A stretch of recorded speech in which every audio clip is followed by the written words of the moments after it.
안녕하십니까. 더불어민주당 팩트체크넷 민주파출소 1일 브리핑 하겠습니다. 오늘 함께해 주신 허위조작정보감시단 김동화 의원님이십니다. 예, 제보 현황 보고 드리겠습니다. 4월 23일 9시 기준으로 1223명 방문했고 380건의 제보가 접수됐습니다. 매체별로는 SNS 27.11%로 가장 높은 수치를 기록했고 그 뒤로는 네이버 23.42%, 유튜브 13.68%, 커뮤니티 6.32% 순서로 제보됐습니다. 주요 제보 내용을 말씀드리겠습니다. 부정선거 관련 허위사실 및 음모론이 유포되고 있다는 제보가 다수 접수되었습니다. 특히 트위터에는 중앙선관위가 이미 51.2%의 득표율로 민주당 후보의 당선을 준비했다는 근거 없는 내용을 담은 유튜브 댓글 캡처 이미지가 공유되었고 해당 게시글은 민주당 지지율이 낮으니 사전투표를 이용해 표를 조작할 수 있을 것이다 라는 극단적인 음모론성 댓글이 이어지고 있습니다. 이와 같은 부정선거 음모론은 4월 22일 DC인사이드 국민의힘 비대위 갤러리 커뮤니티에서도 그대로 인용되어 유포되고 있습니다. 4월 21일에는 부동산 스터디라는 네이버 카페에서도 가짜 투표지로 인해 국민의힘 후보가 무조건 패배할 것이다. 4천만 명의 중국인들이 투입됐다. 제2의 4.19 혁명으로 국민이 이길 것이라는 허위사실을 선동하는 무분별한 내용이 게시되고 있습니다. 민주당을 중국과 연관지어 공사나 프레임을 씌우려는 시도도 확인되고 있습니다. 4월 22일 DC인사이드 국민의힘 비대위 갤러리에서는 민주당이 중국인을 위한 일자리를 한국인이 넘보면 형사처벌하는 법안을 발의한다는 터무니없는 내용의 게시글이 유포되고 있습니다.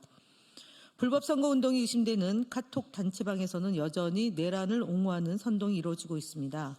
제보자는 본인의 동의 없이 63 비대위 전체방이라는 단체 채팅방에 강제로 초대되었으며 그곳에서 서부지법 자유청년들은 죄가 없다, 즉각 석방하라는 문구를 기반으로 행진을 모의하는 등 내란을 정당화하려는 내용이 공유되고 있습니다.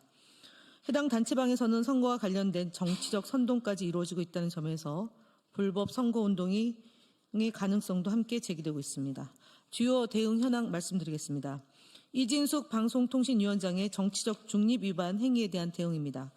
이진숙 방송통신위원회 위원장은 지난 3월 23일 본인의 페이스북 SNS를 통해 최상목 대행이 현행범이라면 이재명 대표도 현행범이다라고 주장했습니다.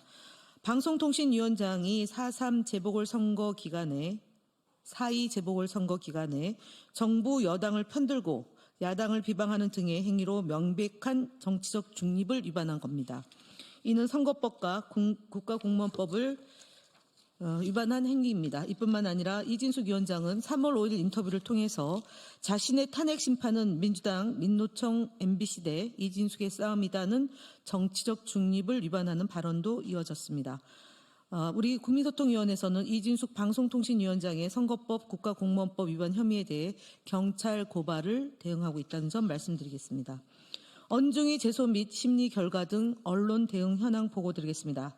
스카이데일리가 운영하는 유튜브 채널 스카이데일리 TV의 영상 중 백혜련 의원에 대한 계란 투척 사건을 자작극으로 주장한 3월 23일 영상과 이재명 후보가 대통령이 되면 한국이 중국의 속국이 될 것이라는 주장을 한 4월 7일자 영상에 대해 언론중재위에 제소했습니다. 해당 영상들에 대해서는 유튜브 커뮤니티 가이드라인 위반이며 구글에 별도 신고 조치도 진행했습니다. 4월 22일자 보도 수신료 통합징수 방송법 개정 KBS 암울한 미래는 공영방송 이사 추천과 관련된 사실관계를 왜곡하고 있어 이 역시 언론중재위에 제소하였습니다. 어제 진행된 언론중재위 심리 결과를 보고드리겠습니다. 먼저 자유일보 4월 6일자 보도 탄핵 인용 자신했나 이재명 헌재 선고 3개월 전 대선 캠프 꾸려는 정정보도로 언론사와 합의하였습니다. 같은 날 보도된 무슨 일 있어도 이재명 왕조만은 막아야 한다는 제하의 기사에 대해서는 합의가 이루어지지 않아 인터넷 선거 기사 심의 등 후속 대응을 해 나가겠습니다.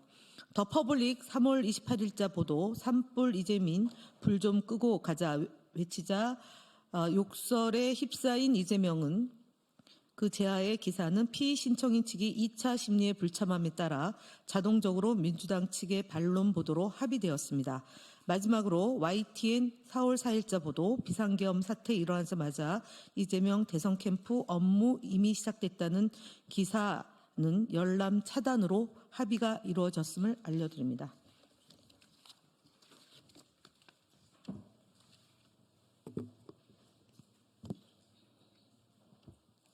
네. 다음 허위사실 유포, 공정성 위반 발언에 대한 방심위 신고 등 방송 대응 보고 드리겠습니다. 지난 4월 21일 채널A 뉴스 탑10에 출연한 한 패널은 더불어민주당 대선 경선 과정에 대한 당원과 지지자들의 반응을 논평하면서 지금 보면 지난 총선부터 정교하게 짜여진 거거든요. 경쟁자들을 다 제거한다 라는 말이 그때부터도 있었고 다 대선 주자급이 공천을 못 받거나 뭐 이런 식으로라며 마치 더불어민주당 경선에 대해 짜여진 각본이 있는 것처럼 언급하였습니다. 이는 사실이 아닌 부분에 대해 마치 사실인 것처럼 내용을 단정적으로 언급하여 시청자들을 혼동케 한 것입니다. 또한 4월 21일 채널A 김진애 돌직구 쇼에 출연한 국민의힘 각규택 의원은 저는 공대명으로 바뀔 수 있다고 봐요. 공포의 대통령 후보, 90%의 지지를 받는다. 이런 것은 숫자가 주는 어떤 공포심이 있어요. 국민들이 보시기에 과연 민주적인 정당인가, 이 후보가 정말 대통령이 되었을 때 어떤 반대의 여론, 이런 부분에 귀를 기울일 수 있을까 하는 공포의 수준까지 저는 간다고 보여집니다. 라고 발언하며 더불어민주당 이재명 대통령 선거 예비 후보에 대한 공포 이미지를 만들어 시청자들에게 부정적인 인식을 심도록 허위 발언을 하였습니다. 같은 날 CBS 라디오 김현정의 뉴스쇼에 출연한 국민의힘 나경원 의원은 결국 이재명 후보가 당선되면 우리나라 신용등급 낮아지고 우리 경제 어려워질 것이다라며 더불어민주당 이재명 대통령 선거 예비 후보에 대해 부정적이고 잘못된 인식을 시청자들에게 심어줄 수 있는 허위 발언을 하였습니다. 위 사례들을 방송통신심의위원회에 허위사실 유포 및 객관성, 공정성 위반으로 신고 접수하였습니다. 대선 기간인 만큼 방송사는 공정성과 객관성이 훼손되지 않도록 노력을 기울여야 할 것입니다. 국민소통위원회는 앞으로도 더욱더 면밀하게 살펴보고 기울어진 운동장을 바로잡는 데 앞장서겠습니다. 다음 국민의힘 거짓말 시리즈 94번째입니다. 권성동 국민의힘 원내대표가 4월 22일 개최된 자당의 원내대책회의에서 민주당이 관처법 개정에 반대하는 근본적 이유는 친중 사대주의 때문, 지금 진행되고 있는 중국의 서해 공정에 대해서도 단 한마디도 못하고 침묵하고 있다라고 주장했습니다. 더불어민주당의 친중 프레임을 씌우기 위해 중국의 서해 구조물 설치 논란을 지속해서 언급하며 친중 사대주의를 운운하며 거짓말을 하고 있는 것입니다. 하지만 우리 당은 4월 19일 조승래 수석 대변인 브리핑을 통해 중국 측의 한중 잠적 조치 수역의 무단으로 고정식 구조물을 설치한 것에 대해 강한 유감을 표한 바 있습니다. 또한 그 이전인 3월 25일 박경미 대변인, 3월 26일 김병주 최고위원 등 논평과 모두 발언을 통해 중국의 영토 주권 침해 행위를 반대한다는 입장을 수차례 표명하였습니다. 그렇게 권성동 원내대표의 한마디도 못하고 침묵하고 있다는 것은 명백한 거짓말입니다. 또한 간첩법의 경우 개정안의 국가기밀과 군사기밀 범위가 모호해 우리 국민에게도 피해가 갈 수 있다는 우려와 악용 가능성이 있어 신중히 검토하자는 입장임에도 권성동 원내대표는 친중 사대주의 때문이라는 거짓말을 하였습니다. 국민의힘은 무분별한 흑백 논리에 입각한 이분법적 외교를 탈피해 균형 외교를 통해 국가 실익을 최대화하자는 합리적 주장을 친중 사대주의로 폄훼하며 가짜 뉴스를 퍼뜨리고 중국에 대한 거부 정서를 민주당에 대한 정치 공세로 활용하고 있습니다. 국익보다 정치 공세를 우선하는 국민의힘의 실태입니다. 다음 국민의힘 대선 주자 거짓말 시리즈 17번째입니다. 오늘은 한동훈 국민의힘 경선 후보가 법무부 장관 시절 검찰의 특활비 자료를 무단으로 폐기한 범죄 의혹에 대해 거짓말로 은폐하려 했던 사실을 국민께 알려드리고자 합니다.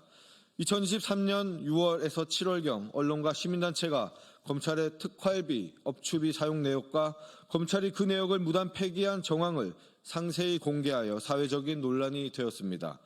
이를 두고 당시 한동훈 장관은 그해 7월 국회 법사위에서 2017년 9월 이전에는 2개월마다 자료를 폐기하는 게 오히려 원칙이라고 해명하였습니다.